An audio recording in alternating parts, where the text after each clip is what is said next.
Bonjour à toutes et à tous.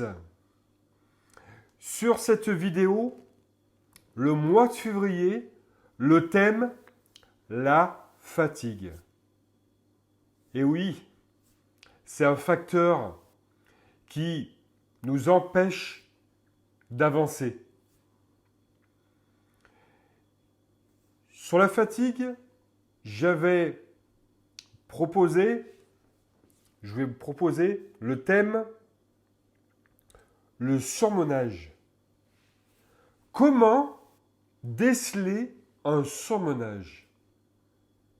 Puisque on sait très bien que le surmenage peut déclencher le burn-out. Donc, comment arriver à déceler que nous sommes en surmenage? La personne peut être énervée assez souvent. Cette personne, elle est toujours à fond, en permanence. Elle ne s'arrête jamais. Si, juste quand elle dort, et encore. Nuit agitée. Tout cela se caractérise par des effets négatifs sur l'entourage. Après, au niveau de l'entourage, comment raisonner la personne en question qui subit et qui risque de déclencher d'autres symptômes. Eh bien, en fait, quand vous êtes la personne dans cette situation, prenez le temps nécessaire d'analyser, d'écouter votre entourage. Vous avez la tête dans le guidon. Et en fait, malheureusement, vous ne voyez rien. Mais ce genre de vidéo, comme celle-ci, et d'autres vidéos qui peuvent être transmises à travers tous les réseaux sociaux et de votre entourage, écoutez, prenez le temps d'écouter, car c'est votre santé qui est en jeu. Une fois que vous êtes arrêté, il faut savoir que les problèmes que vous avez vont, à un moment donné, s'arrêter à votre niveau. Parce que vous ne serez plus en mesure de les gérer. Donc forcément, à un moment donné, ces problèmes vont être transmis à une autre personne.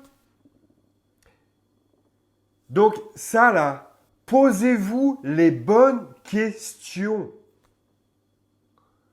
Ne soyez pas dans le négatif. Ne soyez pas dans la situation de dire « Ah ouais, mais moi je gère. Ah oui, mais moi je gère. Ah oui, non, mais il n'y a pas de problème. Il n'y a pas de problème. » Si, il y a des problèmes. Et c'est important parce que sans la santé, vous êtes rien. La santé est numéro 1. Après, tout le reste, un job, c'est un job. Un divorce, une séparation, tout cela. Apprenez à vivre pour vous.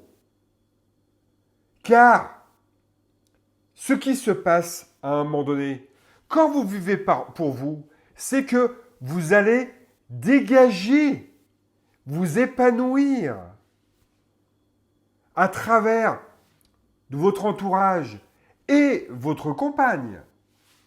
Et quand votre compagne vous voit heureux, qu'est-ce qu'elle fait, elle? Eh bien, elle est heureuse.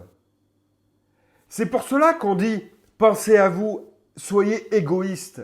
C'est ça, en fait. C'est qu'à un moment donné, afin de pouvoir transmettre aux autres votre enthousiasme, s'épanouir. Je vous remercie de votre écoute et je vous dis à très bientôt et prenez soin de vous. et écoutez les autres.